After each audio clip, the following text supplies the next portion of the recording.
अच्छा, एक मैं डिस्क्लेमर पहले ही दे दूं अपना इस सेगमेंट का बाकायदा आगाज़ करने से पहले कि सोशल मीडिया पे कुछ ऐसे जो अकाउंट्स हैं जो कि हमें बहुत ज़्यादा एंटरटेन भी करते हैं। तो जैसे मैंने पहले भी कहा कि इसकी पॉजिटिव साइड्स भी हैं और ऑफ कोर्स एक नेगेटिव साइड भी है बिकॉज ऑफ कंटेंट।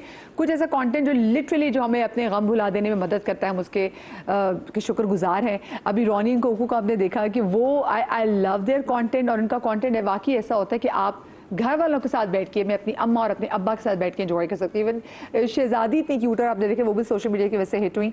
तो हम बिल्कुल सोशल मीडिया पे आने वाले हर कंटेंट को बुरा नहीं कह रहे, बट हाँ कुछ ऐसा कंटेंट है, इनफैक्ट कुछ नहीं, एक चंक ऐसा है, मेजॉरिटी चंक ऐसा है जो मैं नहीं चाहती कि हमारे बच्चों के सामने और हमारे सामने भी आए। मेरे साथ जनाब मौजूद हैं फातिमा आगा जो कि स्पिरिचुअल लाइफ कोच हैं।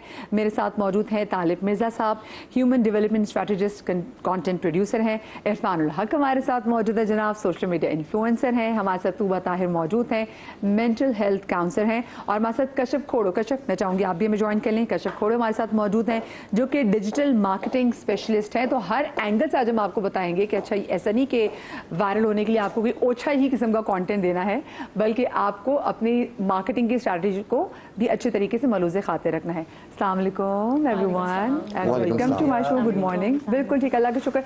सबसे पहले तो आप लोगों से मेरा ये सवाल है, मेरी तरह आप लोग कितना वक्त अपने सोशल मीडिया पे रोज़ के तौर डेली तौर पे इन्वेस्ट करते हैं? मैंने आज कैलकुलेट नहीं किए, बट समहाउ लाइक 3 से 4 घंटे लगते हैं। लाइक आई नो कि मैं उस कंज्यूम करती हूँ। हाँ, 3 से 4 घंटे आपके सोशल मीडिया पे। आपकी कशफ? मेरा तो काम ही सोशल मीडिया का है। हाँ। तो ऑलमोस्ट 10 आवर्स 10 आवर्स तो लग जाते हैं। फातिमा आप बताएं। बहुत ज़्यादा, लेकिन काउंट नहीं किया। बहुत ज़्यादा काउंट नहीं किया। इरफान आप? मुझे लगता है मैं 24 घंटे 24/7 सोशल मीडिया पे ही होता हूँ। Exactly, I have to be updated all the time for the content. हाँ, वो और आपको देखना भी पड़ता है क्या चीज़ें हो रही है, क्योंकि अब तो सोशल मीडिया पे इतनी खबरें आ रही होती हैं। पहले चैनल्स पे चीज़ें पहले ब्रेक होती थी, अब सोशल मीडिया पे पहले ब्रेक हो रही होती हैं। तालिब आपका कितना टाइम लगता है? अराउंड 3 से 4 घंटे, लाइक या एवरी डे। अच्छा, और अगर मैं कंटेंट के हवाले से बात करूँ तो आपके यहाँ आप सोशल मीडिया पे आपका कंटेंट, आप किसको कौन सा कंटेंट प्रेफर करती हैं? सो मेरा काम ही लाइक मेंटल हेल्थ काउंसलिंग की तरफ है, तो मैं एजुकेशनल कंटेंट की तरफ जाती हूँ।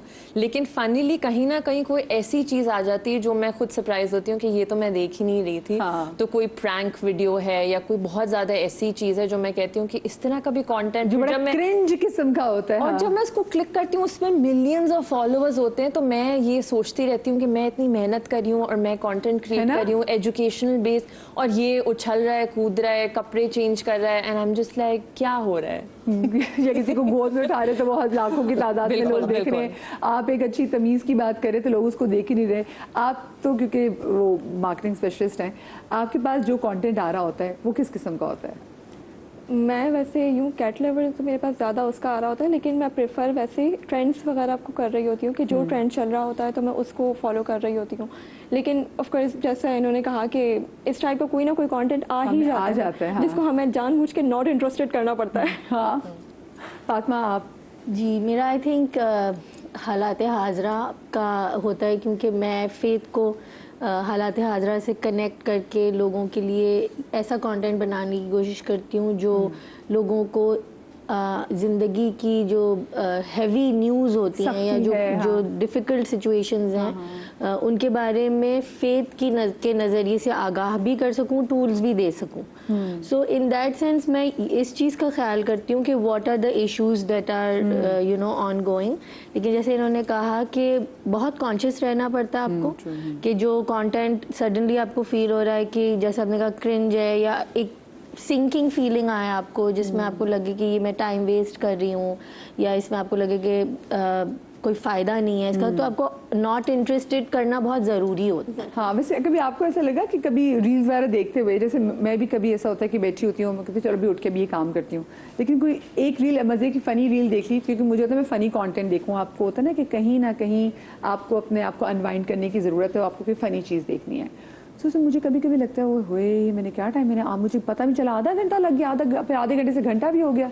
तो आपको कहीं फील होता है कि वो हो ये थोड़ा टाइम ज़ाया हो गया है? एग्जैक्टली, आई थिंक मुझे लगता है आजकल ज़्यादा यही देख रहे हैं, बिकॉज हम कहीं ऑफिस में होते हैं या कहीं काम पे होते हैं, कहीं भी होते हैं, तो हम ज़्यादा रील यूज देख रहे होते हैं। और हमारा टाइम फैमिली के साथ बैठे हो, दोस्तों के साथ बैठे हो, तो हम रील देख रहे होते हैं। और 4 लोग दोस्त बैठे थे, वो किसी रेस्टोरेंट पे आते हैं, वो सिर्फ आपस में नहीं बल्कि वो मोबाइल पे लगे होते हैं और उसी पे बात कर रहे होते हैं। मुझे लगता है कि ये एक टाइम कंज्यूमिंग, एक टाइम ऐसे गुजर जाता है, पता नहीं चलता कि भाई हमने क्या कर दिया। ये कितने सारे काम होते हैं। आई थिंक वो शायद उसकी वजह से हमारी एक रील की वजह से हमारे काम पेंडिंग में चले जाते हैं, है ना। वाकई देखिए अब इसमें कुछ बहुत अच्छी रील्स वाली भी है, कुछ रील्स ऐसी होती है कि बंदा कहता है ये क्या है, व्हाट इज दिस। आजकल ज़्यादा वही चल रहे हैं। आजकल बात बिल्कुल सही। Exactly.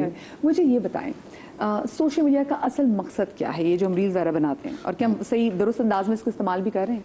मतलब सोशल मीडिया का असल जो यूजेज था वो तो ये था कि आप लोगों तक अपना पैगाम पहुंचा सकें। आप जो काम कर रहे हैं उसके बारे में, या फिर आपको जो लगता है कि जो लोगों तक चीज़ें पहुंचनी चाहिए, ये एक कनेक्शन का मीडियम था, ये राब्ते का मीडियम था। शायद अब कहीं ना कहीं मार्केटिंग मीडियम भी है बहुत बड़ा, बट इसका usage depends upon the person जो उसको इस्तेमाल कर रहा है। इट कैन बी गुड, जैसे आपने मेंशन किया, बहुत सारे लोग हैं बहुत अमेजिंग सा काम कर रहे हैं, आप उनको देखते हैं तो आप बहुत इंस्पायर भी होते हैं। फील गुड कंटेंट, लाइक आप स्क्रॉल भी करते जाएं तो आपको फील होता है कि यार मैं कितना मजेदार चीजें देख रहा हूँ। But the same time yes there are people, शायद एक चंक जरूर मौजूद है जो शायद उसको I wouldn't say misuse, but I will say कि शायद वो नादानी में या फिर दानिस्तगी या गैर दानिस्तगी के अंदर एक ऐसा कंटेंट बना रहे हैं जो शायद हमारी वैल्यूज, हमारे कल्चर, हमारी सोसाइटी, हमारे नॉर्म्स के साथ शायद नहीं मैच कर पा रहा है अभी तक, और हम डाइजेस्ट भी नहीं कर पा रहे उस चीज़ को अभी तक फिलहाल। इरफान, आपको वैसे क्या लगता है कि सोशल मीडिया का मकसद क्या था और अब क्या है? अच्छा, बाय द वे मैं तो काफ़ी सारे कब से कर रहा हूँ काम सोशल मीडिया के हवाले से। लाइक मुझे लगता है कि अब जो चीज़ें ना ट्रेंड बहुत चेंज हो गया इन टर्म्स ऑफ, चाहे वो मार्केटिंग से हो, चाहे वो सोशल मीडिया कंटेंट से हो, तो वो काफ़ी चेंज हो गया है। क्योंकि अब जो है लोग ज़्यादातर रील्स पे आ गए हैं, क्योंकि पहले था कि भाई 1 मिनट की वीडियो बनाई और बस कर दिया। अब 10 मिनट की भी, अब टाइम स्पेंड कम हो गया, बिकॉज जब से जेनजी जनरेशन आई है उनके पास टाइम स्पेंड ही नहीं है। और उनका फोकस जो है ना वो बहुत जल्दी शिफ्ट होता है। बिल्कुल, सोशल मीडिया का बेसिकली अवेयरनेस का, जैसे इनकी बात इन्होंने बताया, लेकिन उसका मतलब अवेयरनेस भी इंस्टेंट अवेयरनेस, लेकिन हम किस पे ट्रस्ट करें, क्योंकि इतनी न्यूज़ आ रही होती हैं, कोई फेक न्यूज़ ज़्यादा होती है, रिलायबिलिटी सोर्स कम होती है। कभी कुछ चैनल जैसे समा टीवी कोई ऑथेंटिक बात कहता है तो वो कंफर्म करते हैं कि बिल्कुल ये कंफर्म न्यूज़ है, लेकिन ऐसे बहुत सारे प्लेटफॉर्म है जहाँ पे न्यूज़ चल जाती है बिना कंफर्मेशन के। तो ये एक बड़ा डिसएडवांटेज है, सबसे बड़ा। जहाँ तक अच्छी बात है, जहाँ तक नेगेटिव बात है, वहाँ अच्छी बात भी है कि इन्होंने बहुत सारे बिजनेस दिए। मैं खुद भी एक इन्फ्लुएंसर हूँ, मैं खुद इस अर्न भी कर रहा हूँ, ब्लॉगिंग भी कर रहा हूँ, एवेन्यूज खोले। हाँ बिल्कुल, एग्जैक्टली। हमारी पहले तो social media just for the sake of fun होता था, now it's like economy base करती है इसके ऊपर पूरी। आपके बहुत सारे इन्फ्लुएंसर जनरेट हो गए, इनकम, काफ़ी सारे लोगों ने जॉब छोड़ दिया। हमारी कोको जो थी माशाल्लाह हैं, उनके हस्बैंड जो Rehan, he just left his job and he just starting his own making content. वो और इतना अच्छा वो कंटेंट बना रहे हैं, मतलब मजे का कंटेंट, एक पढ़ा लिखा कंटेंट, और पढ़ा लिखा कंटेंट मतलब कि आप उससे एंटरटेन हो रहे हो। इतना हार्मलेस, इतना क्यूट कंटेंट है कि आप कहते हैं यार बच्चों के साथ और माँ बाप के साथ बैठ के देख सकते हैं। And he won award also, वो जीते उन्होंने बकायदा, हमने देखा था। मैं वेरी हैप्पी कि उनको इस बार मिला। वो उनको वैसे पहले भी मिल जाना चाहिए था।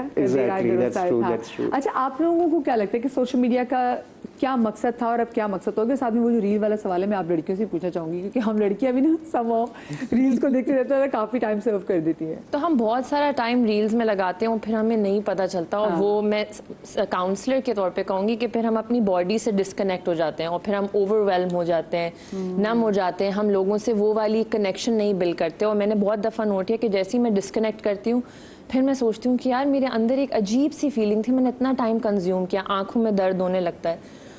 जो सोशल मीडिया है वो बनाया गया था मेरे ख्याल से कि एजुकेशन बेस्ड या बहुत सारे लोगों को एम्पावर करने के लिए।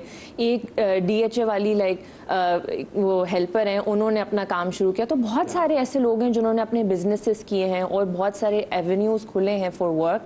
लेकिन मसला तब आता है कि जब हम उसको मिसयूज़ करते हैं। सबसे पहले जो मेरे पास जो क्लाइंट्स आते हैं या वर्क होता है, ये एक स्पेस है जहाँ पे आपको इंस्टेंट ग्रेटिफिकेशन मिलती है, जहाँ आपको अगर लो सेल्फ इस्टीम है, किसी ने आपको नहीं देखा, तो आप मुख्तलिफ तरीके से अटेंशन लेने की कोशिश करते हैं, ठीक है, लेकिन वो हमेशा हेल्दी नहीं होती है। तो कोई बहुत ज़्यादा प्रैंक्स करेंगे या कोई ऐसी चीज़ें करेंगे जो रिस्की हैं उनकी हेल्थ के लिए, तो ये वाली चीज़ें भी हमने देखनी है कि हम उस चीज़ को किस तरीके से यूज़ करें, क्योंकि इसके पॉजिटिव एस्पेक्ट्स भी हैं और इसके नेगेटिव एस्पेक्ट्स भी हैं। अच्छा, वो बात है ना कि जैसे देखिए, एक थी रियल लाइफ और अब सोशल मीडिया पे हम देख रहे हैं कि एक रियल लाइफ आ गई है जिसका रियलिटी से कोई ताल्लुक नहीं है।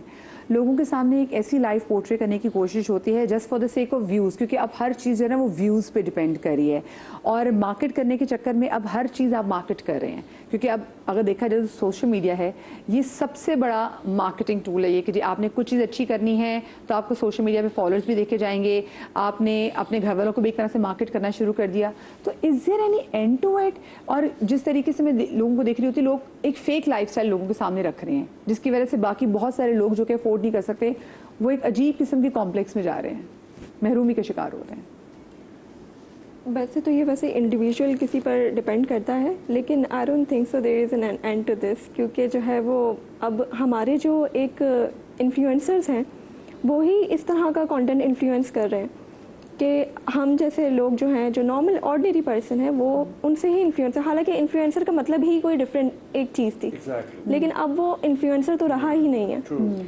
इवन अब जो है वो एज अ रिव्यू अगर पर्सन अगर बना रहा है, रिव्यू वीडियो भी बना रहा है, तो वो भी एक एज एन इन्फ्लुएंसर वो चलो कह सकते हैं, लेकिन जो व्लॉगिंग है उसको भी वो लोग एज एन इन्फ्लुएंसर ही अपने आप को कह रहे अच्छा, होते जैसे देखिए दुबई वगैरह में भी आपको सर्टिफाइड इन्फ्लुएंसर्स होते हैं, सर्टिफाइड इन्फ्लुएंसर हैं। Exactly. हमारे पाकिस्तान में मैंने ऐसा कोई मतलब देखा नहीं, कोई भी बंदा उठ के एक वीडियो बनाएगा वो कहेगा जी मैं इन्फ्लुएंसर। फातिमा, मैं आपसे भी इस हवाले से लूँगी क्योंकि बहुत ज़्यादा ज़रूरी है कि जो हम दिखा रहे हैं वो मेंटली तौर पे हमारे लिए हेल्दी भी है या नहीं है, ये जो फेक लाइफ पूरी हम लोगों के सामने रख रहे हैं। लेकिन एक छोटी सी ब्रेक के बाद मिलते हैं।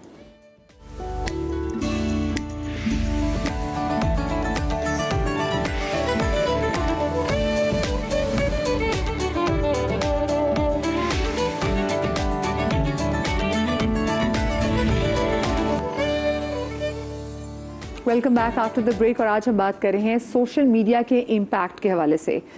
सोशल मीडिया का एक पॉजिटिव भी हम देखते हैं रोल है, जैसे हमने देखा कि अब एहतजाज, जब स्पेशली हमने देखा ज़ैनब का जो रेप केस था, सो उसमें ये सोशल मीडिया की ही पावर है कि सोशल मीडिया ने इतना फोर्स किया कि उसकी वजह से एक्शन लिया गया। और ऐसे बहुत सारे हम आसपास जब देखते हैं कि अनजस्टिस हो रहा होता है तो it's because of social media कि जब उस पर इतनी ज़्यादा बात की जाती है कि जो हुकाम बाला भी हैं वो कहते नहीं हमें इस पर एक्शन लेना है क्योंकि सोशल मीडिया पे बात करनी है, क्योंकि समहाउ अब उनको भी अपनी रेपुटेशन सोशल मीडिया पे तो अच्छी रखनी है। This is also one of the reason कि हम देखते हैं कि डिफरेंट गवर्नमेंट जो है वो इन्फ्लुएंसर्स को पैसे दे रहे हैं कि वो उनके हक में आके बात करें ताकि उनकी इमेज जो है वो पॉजिटिव हो सके।